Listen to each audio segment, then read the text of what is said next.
Hello brothers, hello sisters, muraho neza inshuti zanjye banyarwanda banyarwandakazi, ndabasuhuje. Nishimiye kongera kuza kugira icyo mbagezaho kuri YouTube channel yacu mukunda cyane, ibagezaho utuntu dutandukanye tw'ubuzima dukenera umunsi ku munsi. Uyu munsi rero tugiye kuganira ku bintu byerekeranye n'urukundo. Byerekeranye n'urukundo, niba uri urubyiruko, niba ugeze mu gihe cyo gushaka umukunzi, ukaba ukeneye inshuti mwafatanya ubuzima, ukabyara ahungu n'akobwa mukororoka, uyu ni umwanya wawe kugira ngo utege amatwi ukurikirane kuri YouTube channel yacu, wumve kandi ugire ubumenyi wunguka buzagufasha mu guhitamo neza no kubona uwo muzarushingana rugakomera.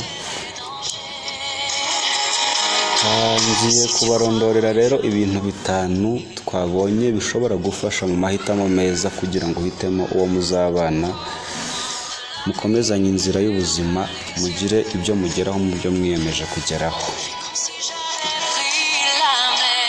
Ikintu cya mbere utagomba kwirengagiza cyangwa se ugomba kwitaho mbere yo guhitamo uwo muzabana, ntuzakunde umuntu kuko baguhatiye kumukunda.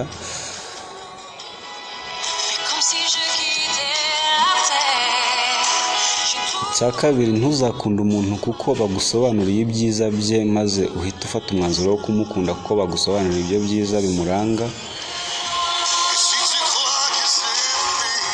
Icya gatatu, ntuzakore ikosa ryo gukunda umuntu kuko bagushishikarize cyangwa se bagushyizeho pressure, bakubwira ngo urakuze, igihe kirageze, gira ushaka uwo mubana, gira ushaka umukunzi.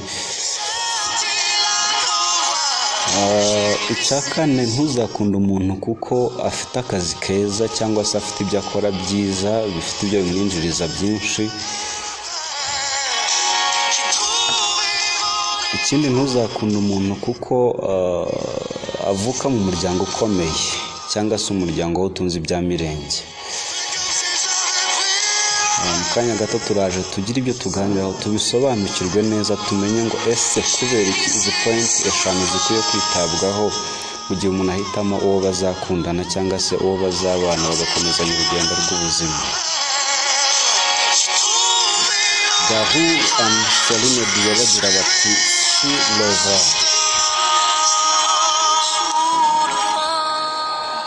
Nkuko nabibabwiraga, ntuzakunda umuntu kuko baguhatiye kumukunda. Impamvu ni izi ngizi.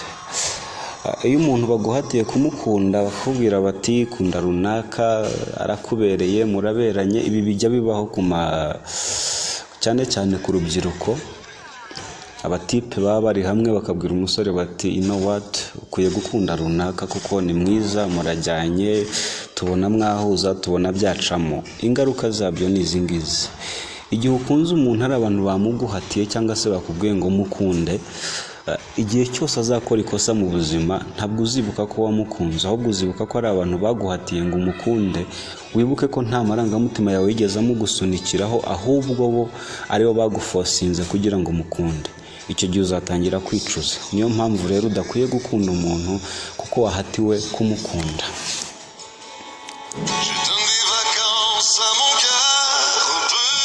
Icya kabiri, ntuzakunda umuntu kuko bagusobanuriye ibyiza bye bimuranga, bamubonaho, kubera ko ibyiza nshobora kubona ku muntu si byo we wamubonaho. Ibyiza wifuza mu muntu si byo njye mwifuzamo. Bivuze iki?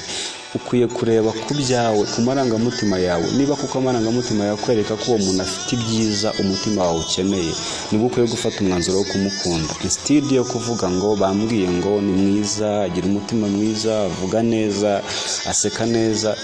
Banza umenye icyo umutima wawe ushaka. Umutima wawe ushaka ibyiza bimeze bite ku muntu muzakundana, niba ari umukobwa, niba ari umuhungu. Ni ibiki ukeneye ku muntu muzakundana, apana ibyo abantu bamubonyeho.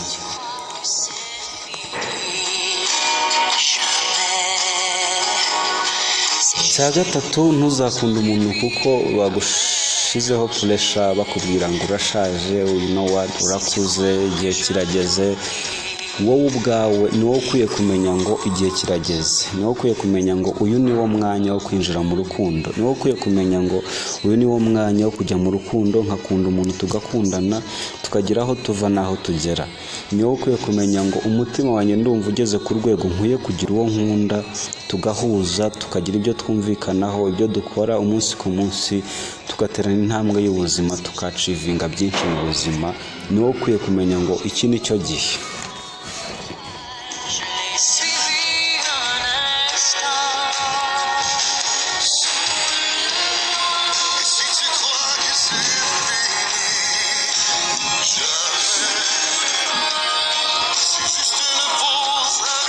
Cya kane, ntuzakunde umuntu kuko afite akazi keza cyangwa ari umucuruzi ukomeye yinjiza byinshi. Murabizi turi mu isi irimo ups and down. Uyu munsi umuntu aba ari hejuru, ejo akajya hasi. Uyu munsi umuntu aba afite akazi keza, ejo akakatakaza. Uyu munsi umuntu aba afite ibyo akora byiza, ariko ejo akabura ubushobozi bwo kubikora. Nukunda umuntu kubera ibyo akora, kubera akazi akora, kubera income abona, in case hazabaho circumstance ituma uwo muntu bya bintu yakoraga bihagarara cyangwa se atagishoboye kubikora, uzaregretinga, uzatangira kwicuza, uvuga uti kubera iki nahisemo uyu muntu, kandi mu by'ukuri wari uje ngo mukundane, mwubake, mugire aho muva n'aho mugera. So igihe rero uzabezinga ku byo akora, ku byo afite, musore, mukobwa, nshuti yanjye, ntuzakora ikosa nk'iryo ngiryo, kuko igihe bizaba bibuze uzicuza, ndetse bibaho no gusenyuka cyangwa se guferinga kwa marriage yanyu, usange mubaye rumwe mu ngero z'abantu bari gushakana, bamara n'ukwezi ukabona baratandukanye, kuko ibyo umuntu yari ategereje ku wundi bivuyeho. Iryo kosa ntirizabagaragareho, cyangwa se ntirizakugaragareho uri kumva iki kiganiro cyacu.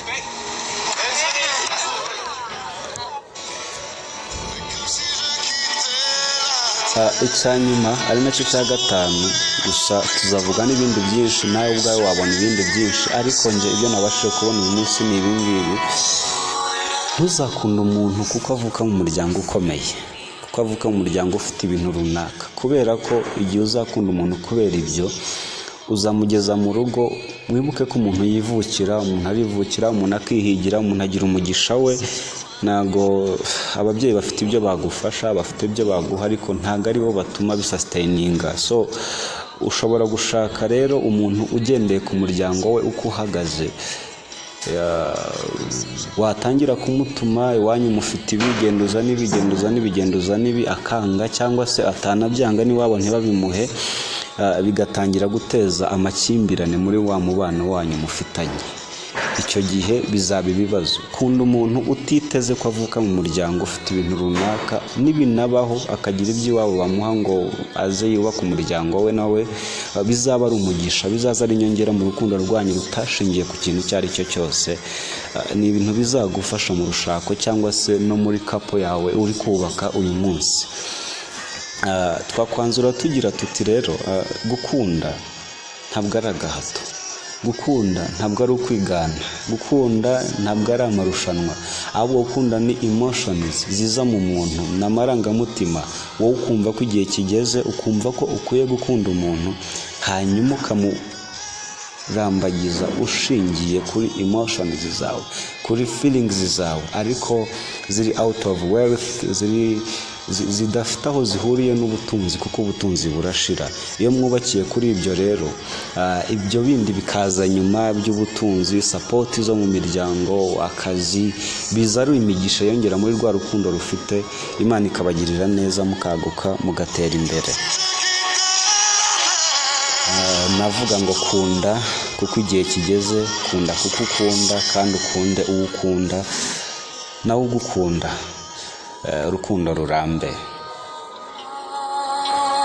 So niba rero wanyuzwe na channel yacu, ibyo tukugezaho, ibiganiro tukugezaho umunsi ku munsi, Ni byiza ko utagira gushidikanya gukora subscribe, ugakora share, ukaduha comment aho ubona twakwimprovinga, ugakora like kugira ngo udutere inkunga natwe YouTube channel yacu ikomeze kuzamuka, tugere no ku bindi birushijeho, tubagezeho n'izindi nama n'ubundi bumenyi burushijeho. Inama cyangwa igitekerezo n'inyunganizi biremewe batugezaho. Iyi ni YouTube channel yanyu mukunda UJD.